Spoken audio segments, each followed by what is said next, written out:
أعوذ بالله من الشيطان الرجيم بسم الله الرحمن الرحيم وقالوا لجلودهم لم شهدتم علينا قالوا أنطقنا الله الذي أنطق كل شيء وهو خلقكم أول مرة وإليه ترجعون.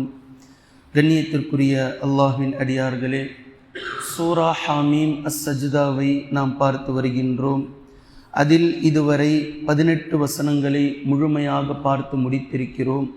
அதற்கடுத்ததாக இருக்கக்கூடிய 6 வசனங்களுடைய விளக்கங்களைத்தான் நாம் பார்த்து வருகின்றோம்.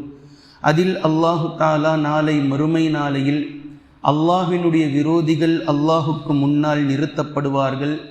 அதே போன்று அவர்கள் நரகத்திற்கு முன்னால் ஒன்று திரட்டப்படுவார்கள், ஒட்டுமொத்தமாக வரிசையாக. அந்த நேரத்தில் அவர்களுக்கு எதிராக அவர்களுடைய செவிகளும் அவர்களுடைய பார்வைகளும் அவர்களுடைய தோள்களும் அவர்களுக்கு எதிராகவே சாட்சியம் பகரும் போது அந்த குற்றவாளிகள் அல்லாஹ்வினுடைய விரோதிகள் தங்களுடைய தோள்களை பார்த்து தங்களுடைய செவிகளையும் பார்வைகளையும் பார்த்து, உங்களுக்கு என்ன நேர்ந்தது, ஏன் எங்களுக்கு எதிராக எனக்கு எதிராகவே நீங்கள் சாட்சி கூறுகிறீர்கள் என்று கூறக்கூடிய நேரத்தில் ஒவ்வொரு வஸ்துக்களையும் பேச வைத்த அல்லாஹ் தான் இன்றைய தினம் எங்களையும் பேச வைத்தான் என்று அவைகள் கூறும். அந்த நேரத்தில் அல்லாஹு தஆலா கூறி காட்டுகின்றான், இவர்கள் செய்த பாவங்கள் இவர்களுடைய உடல் உறுப்புக்கு தெரியாமல் மறைத்தா இவர்கள் செய்தார்கள். இவர்கள் செய்த ஒவ்வொரு குற்றங்களையும் இவர்களுடைய உடல் உறுப்புகள் பார்த்து கொண்டு தானே இருந்தது. ஆனால் அல்லாஹ்வை பற்றிய இவர்களுடைய எண்ணம் மிக கெட்ட எண்ணமாக இருந்தது. இதையெல்லாம் அல்லாஹ் பார்க்கவில்லை, இதெல்லாம் தேவையில்லை, நாம் தனிமையில் இருக்கிறோம் என்று இவர்களுடைய உடல் உறுப்புகள் இவர்களுடையது என்று இவர்கள் நினைத்து கொண்டார்கள். ஆனால் இவர்களுடைய கை இவர்களுடையதல்ல, இவர்களுடைய கால்கள் இவர்களுடையதல்ல, இவர்களுடைய செவிகள் இவர்களுடைய பார்வைகள் இவர்களுடைய தோள்கள் எந்த ஒன்றும் இவர்களுடையதல்ல. மாற்றமாக இவை ஒவ்வொன்றுமே அல்லாஹ்வினுடைய அடிமைகளாக தனித்தனியாக இருந்தன என்பதை நாளை மறுமை நாளையில் ஒவ்வொரு மனிதர்களும் புரிந்து கொள்வார்கள். ஆனால் இதை பெரும்பான்மையான மக்கள் உணராமல் இருந்து கொண்டிருக்கிறார்கள். அல்லாஹ்வை பற்றி இவர்கள் எண்ணிய இந்த தவறான எண்ணம்தான் இவர்களை இன்று அழித்து ஒழித்து விட்டது. இவர்கள் மறுமை நாளையில் நாசமாகிவிட்டார்கள், நஷ்டத்திற்குரியவர்களாக மாறிவிட்டார்கள் என்று அல்லாஹு தஆலா பேசக்கூடிய இந்த ஒட்டுமொத்த வசனங்களுக்குத்தான் நாம் விளக்கங்களை பார்த்து வருகின்றோம்.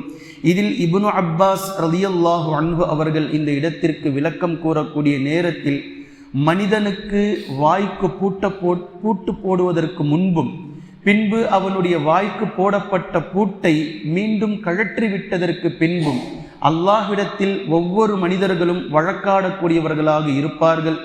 இதில் குறிப்பாக குற்றவாளிகள் இந்த உலகத்தில் எப்படி பொய் பேசினார்களோ அவ்வாறே பொய் பேசுவார்கள்.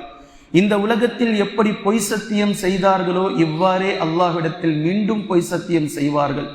இந்த உலகத்தில் எவ்வாறு பொய் சாட்சியம் கூறினார்களோ அவ்வாறே அங்கும் பொய் சாட்சியம் கூறுவார்கள். வானவர்களுக்கு எதிராக பேசுவார்கள், செய்த பாவங்களை மறுப்பார்கள். இந்த நேரத்தில் தான் கொஞ்சம் நேரம் அவர்களுடைய வாய்களுக்கு பூட்டு போடப்படும். அந்த நேரத்தில் அவர்களுடைய உறுப்புகளே அவர்கள் செய்த பாவங்களை பற்றி பேசும். ஒவ்வொரு உறுப்பும் மாறி மாறி சண்டை போட்டுக்கொள்ளும். அதாவது இவனை காப்பாற்றுவதற்காக அல்ல, இவன் செய்த பாவங்களை கை ஒன்று பேசினால் கண்கள் அதைவிட அதிகமாக பேசும். கண்கள் ஒன்றை பேசினால் அதைவிட அவனுடைய கால்கள் அதற்கு அதிகமாக பேசும். அவனுடைய கால்கள் ஒன்று பேசினால் அவனுடைய நாவு அதைவிட அதிகமானதை பேசும். அவனுடைய செவிகள் அதைவிட அதிகமானது பேசும். அவனுடைய முதுகு அதைவிட அதிகமானதை பேசும். இப்படி ஒவ்வொரு உறுப்புகளும் அவன் செய்த பாவங்களை அவனுக்கு எதிராகவே சாட்சி பகரும் என்று இப்னு அப்பாஸ் ரலியல்லாஹு அன்ஹு அவர்கள் கூறிய இந்த தஃப்சீரை நாம் பார்க்கிறோம். அதே போன்று அப்துல்லா இப்னு மஸ்ஊத் ரலியல்லாஹு அன்ஹு அவர்கள் கூறினார்கள், நான் ஒரு நாள் கஅபாவினுடைய திரைக்குள் மறைந்திருந்தேன். அந்த நேரத்தில் 3 நபர்கள் வந்தார்கள். அந்த 3 நபர்களில் ஒருவர் குறைஷி குலத்தை சேர்ந்தவராக இருக்கலாம், மீதம் இருக்கக்கூடிய 2 நபர்கள் சகீஃப் குலத்தை சேர்ந்த அவருடைய மருமகன்களாக இருக்கலாம், அல்லது அந்த 3 சகீஃப் குலத்தை சேர்ந்த ஒருவராக இருக்கலாம், மீதம் இருக்கக்கூடிய 2 நபர்கள் குறைஷி குலத்தை சேர்ந்த அவருடைய மருமகன்களாக இருக்கலாம். இவங்களுக்கு சரியா தெரியல, அதனால அப்படி சொல்றாங்க. பின்பு அந்த மூவர் பேசிக்கொண்டார்கள். அவர்கள் என்ன பேசுகிறார்கள் என்று என்னுடைய காதில் விழவில்லை. பேசுகிறார்கள் என்று விழுகிறது, என்ன பேசுறாங்கன்றது தெரியல. அதில் ஒருவர், நாம் பேசிக்கொண்டிருப்பதை அல்லாஹ் கேட்கிறானா என்று ஒருவர் கேட்டார். அந்த இருவரில் ஒருவர், அதாவது அந்த மூவரில் ஒருவர் கேட்டார், நாம் பேசுவதை அல்லாஹ் கேட்கிறானா என்று கேட்டார். அதில் இந்த மூவரில் இன்னொருவர் சொன்னார், நீங்கள் சப்தமாக பேசினால் அல்லாஹ் கேட்டு விடுவான், நீங்கள் தாழ்வாக பேசுங்கள், அல்லாஹ்வால் கேட்க முடியாது என்று இன்னொருவர் கூறினார். பின்பு மூன்றாம் அவர் கூறினார், நீங்கள் தாழ்த்தி பேசினால் அல்லாஹுக்கு கேட்கும் என்றால் நீங்கள் சப்தமாக பேசினாலும் அல்லாஹுக்கு கேட்கும்.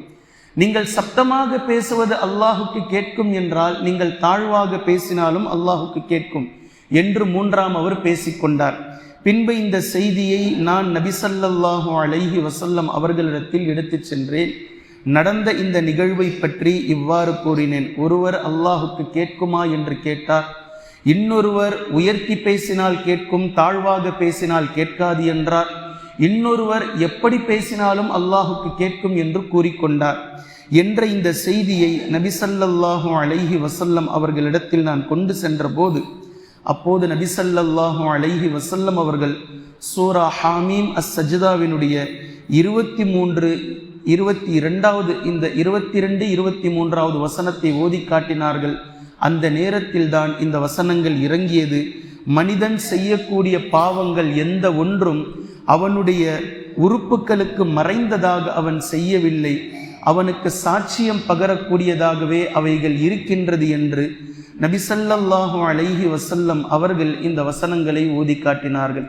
அதே போன்று அல்லாஹ்வை பற்றி அவர்கள் எண்ணிய இந்த எண்ணம்தான் மிக கெட்டதாக மாறிவிட்டது. அதனால் அவர்கள் நாசமாகிவிட்டார்கள், நஷ்டத்திற்குரியவர்களாக மாறிவிட்டார்கள் என்ற இந்த வசனங்களை நபி ஸல்லல்லாஹு அலைஹி வஸல்லம் அவர்கள் ஓதி காட்டினார்கள். அதே போன்று சூரத்துல் முஃமினூனில் இமாம் இப்னு கஸீர் ரஹிமஹுல்லா அவர்களும் அப்துல்லா இப்னு மஸ்ஊத் ரலியல்லாஹு அன்ஹு அவர்களும் இந்த இடத்தை ஒப்பிட்டு காட்டுகிறார்கள். இங்கு இந்த இடத்தில் வந்திருக்கக்கூடிய 6 வசனங்களும் சூரத்துல் முஃமினூனில் வந்திருக்கக்கூடிய 3 வசனங்களுக்கு ஒத்து இருக்கின்றது. அங்கு அல்லாஹு தஆலா நாளை மறுமை நாளையில் நரகத்தில் நரகவாதிகளை, அல்லாஹ்வின் எதிரிகளை, விரோதிகளை நரகத்திற்குள் நுழைத்ததற்கு பின்னால், தூக்கி எறிந்ததற்கு பின்னால் நரகவாதிகள் பேசக்கூடிய சில விஷயத்தை அல்லாஹ் பேசுகின்றான். அந்த நரகவாதிகள் அப்போது கூறுவார்கள் அல்லாஹ்விடத்தில், காலு ரப்பனா கலபத் அலைனா ஷிக்வத்துனா, எங்களுடைய கைசேதமான இந்த நிலை எங்களை மிகைத்து விட்டது, நாங்கள் பாவம் செய்து விட்டோம், எங்களுடைய அந்த கெட்ட விஷயங்கள் எங்களை மிதைத்து விட்டது. வகுன்னா கௌமன் லாலீன், நாங்கள் வழிகேடர்களாக மாறிவிட்டோம். ரப்பனா அஹ்ரிஜ்னா மின்ஹா ஃபஇன் உதுனா ஃபஇன்னா லாலிமூன்,